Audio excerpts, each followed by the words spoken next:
एका गावामध्ये नंदलाल नावाचा एक खूप मोठा व्यापारी राहायचा. नंदलालकडे खूप सगळी शेती आणि अनाजांचे गोदाम होते. नंदलाल फक्त आपल्याच गावामध्ये नाही, पण आजूबाजूच्या सगळ्या गावांमध्ये सगळ्यात जास्त श्रीमंत माणूस होता. एक दिवसाची गोष्ट आहे, तुम्ही सकाळपासून 3 वेळा चहा गरम करून घेतला आहे. मला समजत नाहीये की तुम्हाला चाय पिताच कशाला. काय चहा? पण मी तुला कधी चहा मागितला? तुम्ही मला 3 वेळा चहा आणण्यासाठी बोलला आहात. प्रत्येक वेळी मी चहा घेऊन येते आणि ती थंड होऊन जाते. बरं बरं ठीक आहे, एक काम कर, तू हा चहा इथंच ठेवून दे. शेवटी तुम्ही एवढे काळजीत कशाला आहे हो? तुला नाही माहीत आशा, व्यापार दिवसांदिवस मंदा होत चालला आहे. मी आपल्या मुंशी पंडितचीच वाट बघतो आहे. ते हिशोबाचा खाता घेऊन येणारच आहे. नंदलाल एवढं बोललाच होता की तेव्हा नंदलालचा मुंशी खाता घेऊन नंदलालकडे पोचला आणि नंदलालला हिसाब किताब सांगायला लागला. कुठे आपल्याला प्रत्येक वर्षी धान्याच्या गोदामामधून 25 लाखाचं प्रॉफिट होत होतं आणि ह्या वर्षी तुम्ही सांगत आहात की 25 लाखापेक्षा 10,000 कमी आमदानी झाली आहे. हे 10,000 कमी झालेत कसे? हे कशा गोष्टी बोलत आहात तुम्ही नंदलालजी? व्यापारमध्ये तर उतार चढाव होतच राहतो. नाही नाही मुंशीजी, आपल्याला आपला व्यापार वाढवावा लागेल. आपल्याला कुठल्या पण हालतीत आपल्या वार्षिक आयला 2 पट करावं लागेल. मग मला आपल्या गावाजवळच्या सगळ्या शेतकऱ्यांचे शेतीकाना विकत घ्यावी लागली.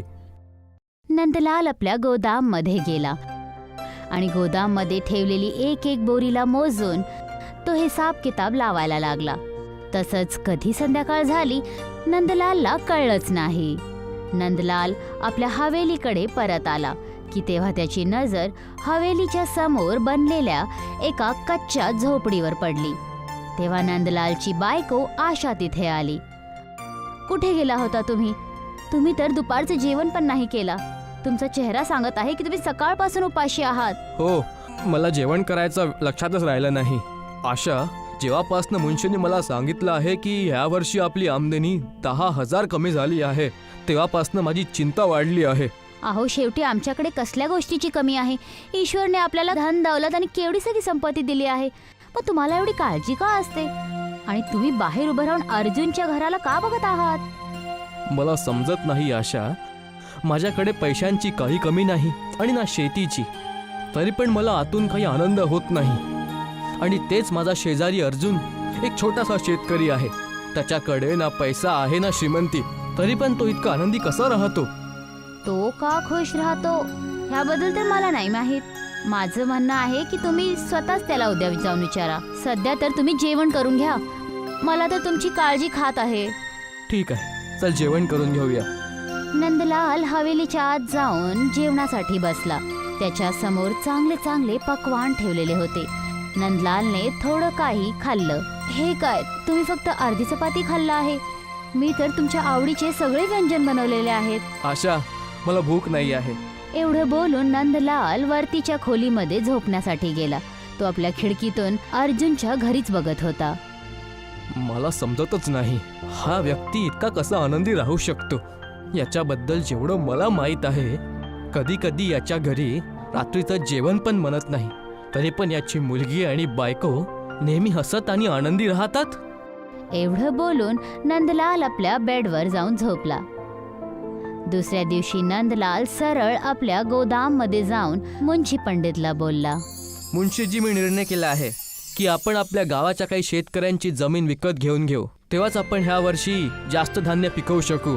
ह्या वर्षी जो आपल्याला 10,000चा घाटा झाला आहे, माझी इच्छा आहे 10,000च्या घाटाला आपण 10 लाखाच्या मुनाफ्यात बदलून टाकू. तुमचा विचार तर चांगला आहे नंदलालजी, पण विचार करून घ्या, आपल्याला ह्यासाठी मजदूर वाढवावे लागतील आणि हे करण्यासाठी खूप कठीणाई पण येतील, कारण खूपसे शेतकरी आपल्याला आपली जमीन बहुतेक नाही विकणार. का नाही विकणार? जर त्यांना त्यांच्या जमिनीचा चांगला दाम मिळाला तर ते नक्की विकतील. मी आजच आपल्या शेजारी अर्जुनशी बोलतो. मी त्याला त्या शेताची 2 गुणा किंमत देऊन देईल. मग तर तो आपलं शेत विकायला आनंदाने तयार होऊन जाईल. जशी तुमची इच्छा. संध्याकाळच्या वेळीस नंदलाल सरळ अर्जुनच्या घरी गेला. त्याने बघितलं अर्जुन आपल्या मुलीबरोबर खेळत होता. बाबा, गावामध्ये मेला लागला आहे. मला तिथे एक बावली खूप आवडली. काय तुम्ही मला ती बावली विकत घेऊन द्याल? ती बावली विकत घ्यायसाठी माझ्याकडे पैसे नाही आहे कंचन, पण मी तुला तिच्यापेक्षा पण चांगली बावली दाखवू शकतो, जिला बघून तू आनंदी होऊन जाशील. खरंच बाबा? तर मला दाखवा ना ती बावली. ते बघ, त्या आरशामध्ये जी लहानशी सुंदरशी बावली दिसतीये ना, त्या बावली समोर तर गावातल्या सगळ्या बावल्या फिका आहेत. आपल्या बाबांचं बोलणं ऐकून कंचन जोरजोरात हसायला लागली. तेव्हा तिची नजर नंदलालवर पडली. नंदलालला आपल्या घरी बघून अर्जुन आणि त्याची बायको खूप प्रसन्न झाले. या नंदलाल भाऊ, आज तुम्ही तुमच्या घराचा रस्ता कसा विसरलात? तू आमचा शेजारी आहेस अर्जुन, आणि मी तर आपल्या हवेलीपासून तुझ्याच घराला बघत राहतो. तुला बहुतेक विश्वास नसेल, पण तू ह्याबद्दल माझ्या बायकोला विचारू शकतोस. पण माझ्यासारख्या गरीबाच्या झोपडीला भला तुम्ही का बघत राहता? तसं तर मला तुझ्याशी काही कामाचं बोलायचं होतं, पण आता जे मी तुझ्या घरी आलोच आहे, तर मला तुला काही प्रश्न पण विचारायचे आहे. कसे प्रश्न नंदलालजी? काही खास प्रश्न नाही आहे अर्जुन. बस माझ्या मनात कधी कधी एक प्रश्न येतो की तू इतका निर्धन आहे, आणि जेवढं मला माहीत आहे तुझ्या घरी कधी कधी रात्रचं जेवण पण बनत नाही, तरी पण तू इतका आनंदी कसा राहून घेतोस? काय तुला चिंता नाही होत? ह्या कसल्या गोष्टी करत आहात तुम्ही नंदलालजी? मला सुखाचा पैशांशी काय घेणं देणं? सगळ्यात महत्त्वपूर्ण गोष्ट ही असते की आपल्याला आनंद कुठल्या गोष्टींनी मिळतो. तुम्ही स्वतःला बघा आता. तुम्हाला असं वाटतं की अधिक धन कमवल्याने तुम्हाला आनंद मिळेल, पण माझं मान्य काही वेगळं आहे की आनंदी राहण्यासाठी पैशांची गरज नसते. चल हे सगळं सोड अर्जुन. मी तुझ्याजवळ ह्यासाठी आलोय की तुझी एक छोटीशी जमीन आहे ज्यावर तू शेती करतोस. ती जमीन तुझी मला विकत घ्यायची आहे. क्षमा करा नंदलालजी, मला हे बोलताना चांगलं तर नाही वाटत आहे, पण बोलावं तर लागेलच. मला माझी जमीन नाही विकायची.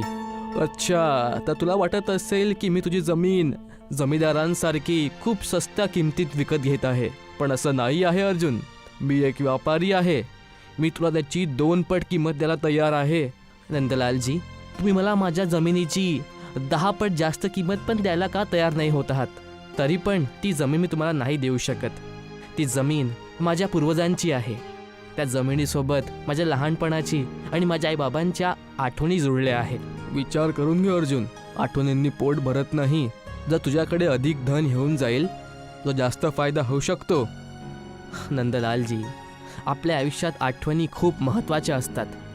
आपल्या सुंदर आठवणीच आपल्याला आयुष्यात आनंदी राहायचं कारण देतात. विचार करून घे अर्जुन, तुझी मुलगी चांगल्या शाळेत नाही शिकत. त्या उरलेल्या पैशांनी तू आपल्या पोरी कंचनला चांगल्या स्कूलमध्ये ॲडमिशन देऊ शकतो. ती मोठी होऊन काही बनू शकते. क्षमा करा नंदलालजी, मी तरी पण आपल्या पूर्वजांची जमीन नाही विकू शकत. ठीक आहे अर्जुन, मी काही जबरदस्ती करणार नाही. जशी तुझी इच्छा. एवढं बोलून नंदलाल तिथून निघून गेला. त्या दिवसाच्या नंतर नंदलालने गावाच्या खूप सगळ्या जमिन्या विकत घेतल्या आणि तो पहिल्यापासून जास्त अनाज उगवायला लागला. असंच 1 वर्ष निघून गेलं होतं. मुंशी पंडित परत आपला तोच खाता घेऊन आला. काय झालं मुंशी पंडित? ह्या वर्षी किती मुनाफा झाला? तुमच्या म्हणण्याप्रमाणे जो मागच्या वर्षी 10 वर्षाचा घाटा झाला होता, ह्या वर्षी आपण त्या 10,000च्या घाट्याला 24 लाखाच्या मुनाफ्यात बदललेला आहे. काय? 24 लाख रुपये?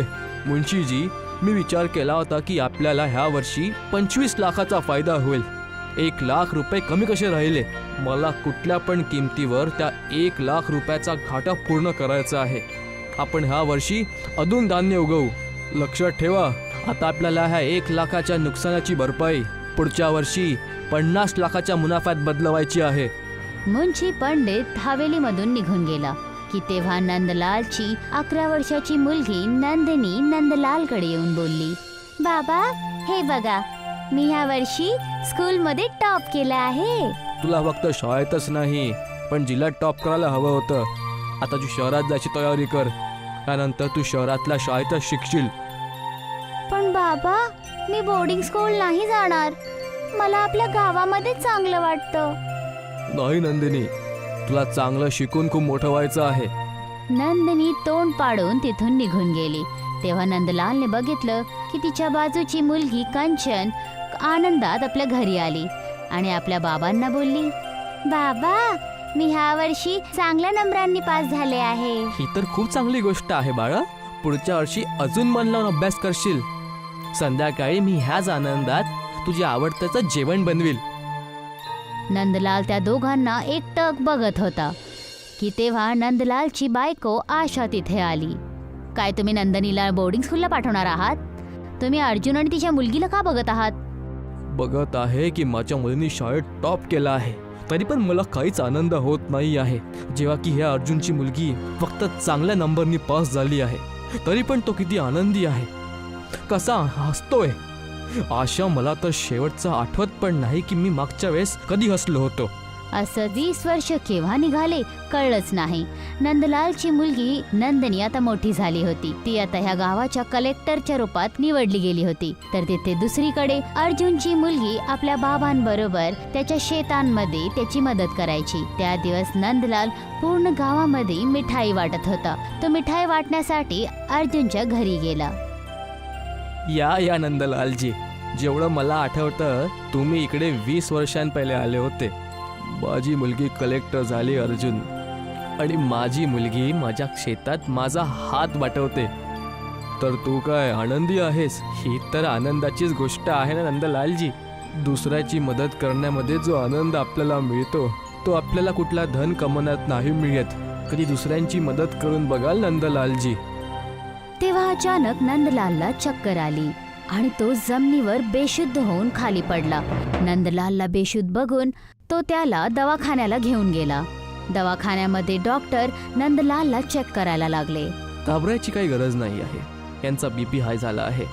आज नंतर यांना रोज बीपीच्या गोळ्या घ्याव्या लागतील आणि जेवणात यांना तळलेल्या सगळ्या गोष्टी पूर्ण सोडाव्या लागतील. नंदलाल शुद्धीवर आला होता. डॉक्टरचं बोलणं ऐकून नंदलालच्या डोळ्यांमध्ये अश्रू आले. घाबरू नका नंदलालजी, तुम्ही ठीक होऊन जाल. आज मला तुझी गोष्ट आठवली अर्जुन. मी समजलो की माणसाचा आनंद अधिक धन कमवण्यात नाही आहे. आता बघ ना, माझी मुलगी कलेक्टर बनली आहे. एका बापासाठी ह्यापेक्षा जास्त आनंदाची कुठली गोष्ट होऊ शकते? पण मी आनंद होण्याच्या ऐवजी बेशुद्ध होऊन गेलो. अधिक धन कमवायच्या चक्करमध्ये मी आपलं पूर्ण स्वास्थ्य खराब केलं. आज माझ्याकडे पैशांची काही कमी नाही आहे, पण ते असूनही मला आता हाय ब्लड प्रेशरच्या गोळ्या घ्याव्या लागतील आणि साधं फिक्कं जेवावं लागेल आता. घाबरू नका नंदलालजी, असं काही होणार नाही. बस तुम्ही जास्त धन कमवायची लालसा सोडून द्या आणि ईश्वरी तुम्हाला जितकं दिलं आहे त्यात आनंदी राहणं शिका. नेहमी हसत राहा आणि आनंदी राहा. बघा, तुमच्या ब्लड प्रेशरची बिमारी पण ठीक होऊन जाणार. अर्जुनचं बोलणं नंदलालला समजून गेलं होतं. त्या दिवसाच्या नंतर नंदलाल आपल्या धन कमावण्याची चिंताला सोडून जास्त जास्त दान करायला लागला. आता त्याने चिंता करायचं सोडून दिलं होतं. काही वेळानंतर डॉक्टर नंदलालला बोलला, नंदलालजी, ब्लड प्रेशरमध्ये असं खूप कमी होतं की मरीज बिना गोळी घेऊन ठीक राहील, पण तुम्ही तर पूर्णपणे स्वस्थ आहात. खूप खूप बधाई हसो, कारण मला स्वस्थ राहायचा उपाय माहीत पडला आहे. मग तर तुम्हाला मला पण सांगावा लागेल तो उपाय, ज्याने मी त्या उपायाने बाकी लोकांची मदत करू शकेल. जितकं आहे तुमच्याजवळ त्यामध्ये कुटुंबाला संतुष्ट ठेवा. तुम्ही पण भुके ना राहू, साधू पण भुका ना राहील. तुमची गोष्ट मला कळली नाही नंदलालजी. याचा अर्थ हा आहे डॉक्टर की ईश्वर फक्त तेवढंच धन द्यावं ज्याने माझ्या आणि माझ्या कुटुंबाचं पोट भरेल, आणि माझ्या घरात कुठला अतिथी येईल तर तो पण भुका नाही गेला पाहिजे. कारण जास्त धन कमवायची लालसा माणसाला बिमारी आणि परेशानीच्या ऐवजी अजून काही देत नाही. तुमच्या गोष्टींनी तर मी धन्य झालो नंदलालजी. आतापासून मी पण हा नियम आपल्या आयुष्यात अवश्य लागू करणार. आज नंदलाल आणि अर्जुन दोघे एकत्र बसून संध्याकाळच्या वेळेस गप्पे मारतात आणि आता ते कायम खुश राहतात.